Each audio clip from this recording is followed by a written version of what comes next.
আসসালামু আলাইকুম। আমরা অনেকে আছি যারা সাধারণত ঘরে বসে ব্যাংক অ্যাকাউন্ট করতে চাই। মূলত সিটি ব্যাংক আপনাদেরকে ঘরে বসে ব্যাংক অ্যাকাউন্ট করার সুবিধা দিচ্ছে। এমনকি ব্যাংকে কোনো প্রকার কাগজপত্র জমা দেওয়া ছাড়াই এই অ্যাকাউন্টটি অ্যাক্টিভ হবে। এই অ্যাকাউন্টটি আপনি কিভাবে খুলতে পারবেন, অ্যাকাউন্ট মেইনটেন্স বাবদ চার্জ, এছাড়া এই অ্যাকাউন্টের বিপরীতে টাকা রাখলে কি পরিমাণ মুনাফা পাবেন এবং সব কিছু A to Z ডিটেলস, এমনকি card charge, SMS banking charge সব কিছুই আজকে আমি আপনাদের সামনে শেয়ার করব। তবে প্রথমত এই অ্যাকাউন্টটি কিভাবে খুলবেন সেটি আপনাদেরকে দেখাবো। এই জন্য প্রথমে আমরা আমাদের মোবাইল স্ক্রিনে চলে যাব। মোবাইল স্ক্রিনে যাওয়ার আগে সকলকে অনুরোধ করছি অবশ্যই ভিডিওতে লাইক দিয়ে ভিডিওটি শেয়ার করতে ভুলবেন না। So let's begin. Hello viewers, Ashiq here. এই জন্য প্রথমে আপনি আপনার স্মার্টফোনে চলে এসে এখনই অ্যাকাউন্ট নামে যে অপশানটা রয়েছে সিটি ব্যাংকের সেটা সিলেক্ট করে নিন। তারপর ইংলিশ অপশানটি সিলেক্ট করুন। এখানে দুটো অপশান দেখতে পাবেন, open and individual account, open and company account. Individual account মানে সাধারণত দেখা যায় নর্মাল পার্সনদের জন্য, যারা সাধারণত কম টাকা লেনদেন করে।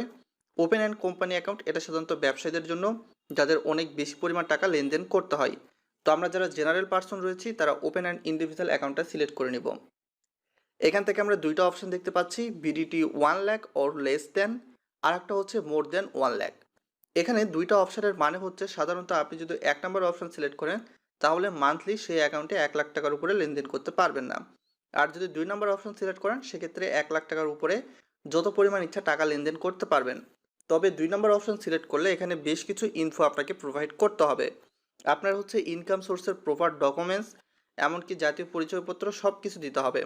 তো আমরা 1 নম্বর অপশন সিলেক্ট করব, এত ঝামেলার মধ্যে যাব না।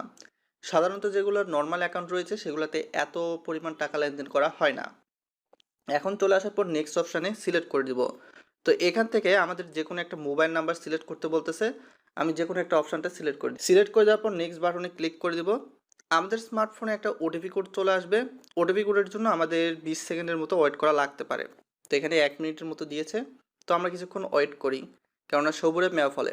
তো ভিউয়ার্স আর দেরি না করে অবশ্যই ভিডিওটি লাইক দিবেন এবং আপনি আপনার বন্ধুবান্ধবের সঙ্গে শেয়ার করতে ভুলবেন না, যাতে তারা ঘরে বসে অ্যাকাউন্ট খুলতে পারে। তো আমাদের ওটিপি কোডটা চলে এসেছে, উপর পাশে দেখতেই পাচ্ছেন। তো আমাদের যে এখন হচ্ছে কোডটা রয়েছে সেই কোডটা এখানে দিয়ে দিব, 648836, 648836। তারপর নেক্সট বাটনে ক্লিক করে দেব। তো এখানে খুব ভালোভাবে কিন্তু আমরা ভেরিফাই করতে পেরেছি। তো এখন আমাদের যে জাতীয় পরিচয়পত্র রয়েছে, তো সেই জাতীয় পরিচয়পত্র ফ্রন্টের সাইডে যে ছবিটা রয়েছে সেটা আপলোড করে দিব। এর পরবর্তী নিচের দিকে গেলে আমরা দেখতে পাবো হচ্ছে আমাদের জাতীয় পরিচয়পত্রের অপোজিট সাইডটা সিলেক্ট করতে বলতেছি। তো আমরা আপলোডে ক্লিক করে দেবো। তো এই অপশানগুলো এভাবে সিলেক্ট করে দেবো এবং তার সাথে আপনাদের বলতেছি আপনাদের স্মার্টফোনের ক্যামেরার অবশ্যই ভালো হতে হবে। ক্যামেরা যদি ভালো না হয় সেক্ষেত্রে ছবি কিন্তু ভালো উঠবে না। তারপর নেক্সট বাটনে ক্লিক করে দেবো। তো কিছুক্ষণ ওয়েট করতে হবে, আপনাদের স্মার্টফোনের ইন্টারনেট কানেকশনটা ফাস্ট থাকতে হবে।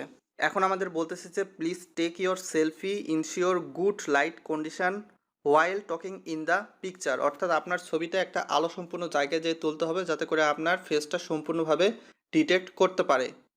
তারপর ওকে বাটনে ক্লিক করে দেবো। সেলফিটা তোলার পর এটা এখন ভেরিফাই হচ্ছে, আমাদের কিছুক্ষণ ওয়েট করতে হবে। এখন এখানে দেখতে পাচ্ছেন congratulation your NID is successfully verified, অর্থাৎ আমাদের অ্যাকাউন্টটা খোলার জন্য এখন প্রায় প্রস্তুত অধিকাংশ ক্ষেত্রে। তারপর ওকেতে ক্লিক করে দেবো। কিছুক্ষণ ওয়েট করতে হবে, more than 2 second to 20 second. তো এখানে দেখতে পাচ্ছেন আপনাদের সকল ইনফরমেশান এখানে প্রোভাইড করা হয়ে গেছে এনআইডি কার্ডের পক্ষ থেকে নিয়ে। তো আপনি আপনার ইনফরমেশানগুলো এখানে দেখতে পাবেন, যদি ভুল হয়ে থাকে সেক্ষেত্রে ঠিক করে নেবেন। আমি আমার ইনফরমেশান অনেক কারণেই দেখাতে পারতেছি না, নিজের পার্সোনালিটির কারণে। এর পরবর্তী এখানে দেখতে পাচ্ছেন অকিউপেশন নামে একটা অপশান রয়েছে, এখান থেকে আপনি কি সেটা সিলেক্ট করবেন। তো আমি যেহেতু স্টুডেন্ট হলে স্টুডেন্ট সিলেক্ট করব। আপনি যদি ফার্মার হয়ে থাকেন, বিজনেসম্যান হয়ে থাকেন, আপনি যদি একজন প্রবাসী হয়ে থাকেন, তো সেক্ষেত্রে ওয়েজ আর্নার এই অপশানটি রাখা হয়েছে আপনাদের জন্য। তাছাড়াও প্রফেশনাল অন্যান্য যে সকল বিভিন্ন প্রফেশন রয়েছে, তাছাড়া আদার্সও অনেক দেওয়া রয়েছে। আপনি যদি বিজনেস করে থাকেন সেক্ষেত্রে বিজনেস, আপনি হাউস ওয়াইফ হয়ে থাকলে হাউস ওয়াইফ। তো আমি সাপোজ লিখে দিলাম আমি স্টুডেন্ট, যেহেতু আমি স্টুডেন্ট। তারপর এখান থেকে নেক্সট বাটনে ক্লিক করব। এখানে please provide additional details your. তো এখানে মূলত বলা হয়েছে আপনার কন্ট্যাক্ট অ্যাড্রেস দিতে বলা হয়েছে। তাছাড়াও দেখতে পাচ্ছেন ইমেল অ্যাড্রেস, আপনার ইটিন নাম্বার যদি থাকে তো সেক্ষেত্রে ইটিন নাম্বার। তো অবশ্যই এখানে আপনি আপনার মেইলটা দিয়ে দিবেন। তারপর এখান থেকে সব কিছু সিলেক্ট করার পর নেক্সট বাটনে ক্লিক করেন। তো এখন এখান থেকে বলা হচ্ছে নমিনিস নেম, নমিনি এনআইডি, নমিনির ফটো, এগুলো এখন এখানে দিতে বলা হচ্ছে। তো আমি সব কিছু একের পর এক দিয়ে ফেলতেছি। এখান থেকে দেখতে পাচ্ছেন আপনাদের রিলেশনশিপ নামে একটা অপশান রয়েছে, এখান থেকে কার হচ্ছে সিলেক্ট করতেছেন সেটা দিয়ে দিবেন। তারপর এখান থেকে হচ্ছে upload picture nominees, take a choose photo galleries. তো এখান থেকে আমি ছবিটা সিলেক্ট করে নিচ্ছি। সব কিছু যখন সিলেক্ট করা হয়ে যাবে তখন এখানে সেভ বাটনে ক্লিক করে দিন। সেভ বাটনে ক্লিক করে দেওয়ার পর নেক্সট বাটন নামে একটা অপশন রয়েছে, এখানে ক্লিক করে দিন।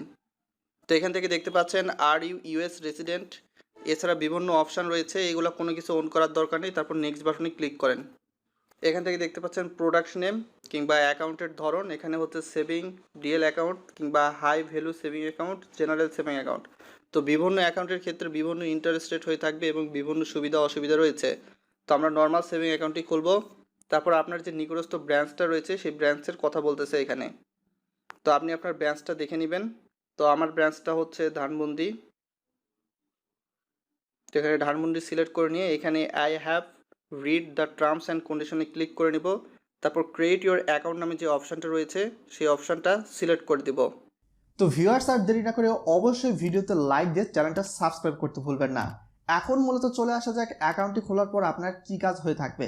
তো অ্যাকাউন্টে খোলার পর আপনি যদি ডেবিট কার্ড কিংবা দেখা যেতে পারে চেক বই কিংবা অন্যান্য সার্ভিস যদি চালু করতে চান, সেক্ষেত্রে অবশ্যই কিন্তু আপনি যেই ব্রাঞ্চে অ্যাকাউন্টটা খুললেন, এখানে ব্রাঞ্চ আমি আপনাদেরকে দেখালাম সিলেক্ট করার সময়, তো সেই ব্রাঞ্চে চলে যাবেন। ব্রাঞ্চে গিয়েই কিন্তু আপনি সম্পূর্ণ জিনিস পেয়ে যাবেন আপনি আপনার চাহিদা অনুসারে। তো আশা করি বুঝতে পেরেছেন আপনি অনলাইনে কিভাবে অ্যাকাউন্ট খুলবেন, এবং অনলাইনে অ্যাকাউন্ট খোলার জন্য অবশ্যই আপনার জাতীয় পরিচয়পত্রের বিকল্প এখানে কোনো কিছুই দিতে পারবেন না বর্তমান সময়ে। এছাড়াও আপনারা অনেকেই জানতে চাইবেন যে এই অ্যাকাউন্টের বিপরীতে অ্যাকাউন্ট মেইনটেন চার্জ কীরকম ধরা হবে। তো অ্যাকাউন্ট মেইনটেন চার্জ কীরকম ধরা হবে এই জন্য প্রথমত আমরা সিটি ব্যাংকের হেল্পলাইনে ফোন দেবো এবং সেখান থেকে বিস্তারিত A to Z ডিটেলস জানতে পারবো। সেন্টারে আপনাকে স্বাগতম। Welcome to city bank call centre. Good afternoon, city ব্যাংকে আপনাকে স্বাগতম। কানেজ বলছিলাম, কিভাবে সহযোগিতা করতে পারি? আপনাদের সিটি ব্যাংকের যে এখনই অ্যাকাউন্ট নামে অ্যাপসটা আছে, অনলাইনে অ্যাকাউন্ট খোলা, তো এই সম্পর্কে কিছু ইনফরমেশন জানতে চাচ্ছিলাম। জি স্যার, বলুন কি এই ইনফরমেশন অ্যাকাউন্টটা হচ্ছে অনলাইনে খোলার পরে আপনাদের হচ্ছে কোন মানে নিকটস্থ ব্রাঞ্চে গিয়ে কি কোনো পেপারস জমা দিয়ে অ্যাক্টিভ করে নিতে হয় নাকি কোনো রুলস আছে? স্যার, আপনি অ্যাকাউন্টটা খোলার পর একটা মানে ব্রাঞ্চ সিলেক্ট করার একটা অপশন পাবেন। হুম, জি।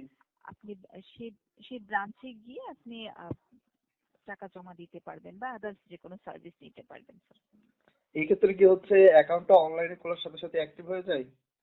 জি, অ্যাকাউন্টটা অনলাইনে খোলার সাথে সাথে আপনি একটা অ্যাকাউন্ট নাম্বার পাবেন, অ্যাকাউন্ট অ্যাক্টিভ হয়ে যাবে।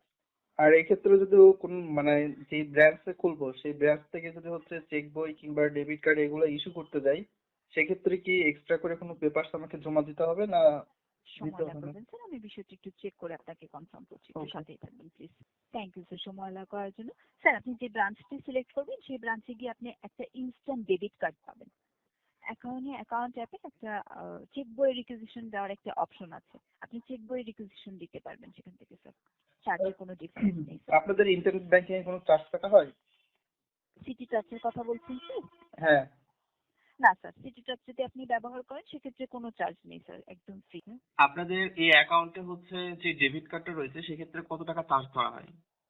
আমি তো স্যার হচ্ছে আপনার আমাদের সেভিংস অ্যাকাউন্ট যতগুলো অ্যাকাউন্ট রয়েছে সব অ্যাকাউন্টের ক্ষেত্রে যে 3টি কার্ড দেওয়া হয়ে থাকে আপনার আহ, সবগুলো কার্ডের ইয়ারলি চার্জ সেম স্যার, 500 টাকা প্লাস 18% 575 টাকা। হ্যাঁ, তাছাড়া হচ্ছে আপনাদের ইয়েটা কিরকম আসে এসএমএস ব্যাংকিং চার্জ?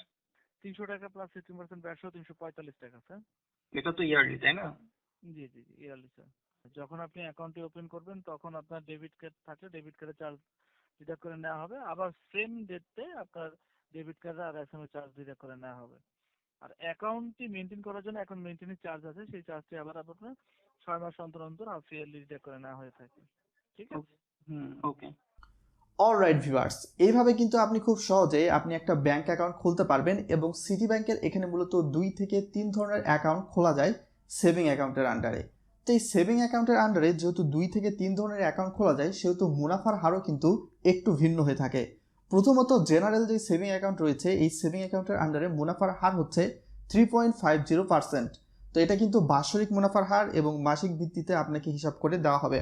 তাছাড়াও এখানে বেসিক সেভিং অ্যাকাউন্ট যেটা রয়েছে, এই অ্যাকাউন্টের বিপরীতে মুনাফার হার সাধারণত 4.50%। তাছাড়াও সবার শেষে রয়েছে যে অ্যাকাউন্ট, সেটা হচ্ছে যে হাই ভ্যালু সেভিং অ্যাকাউন্ট।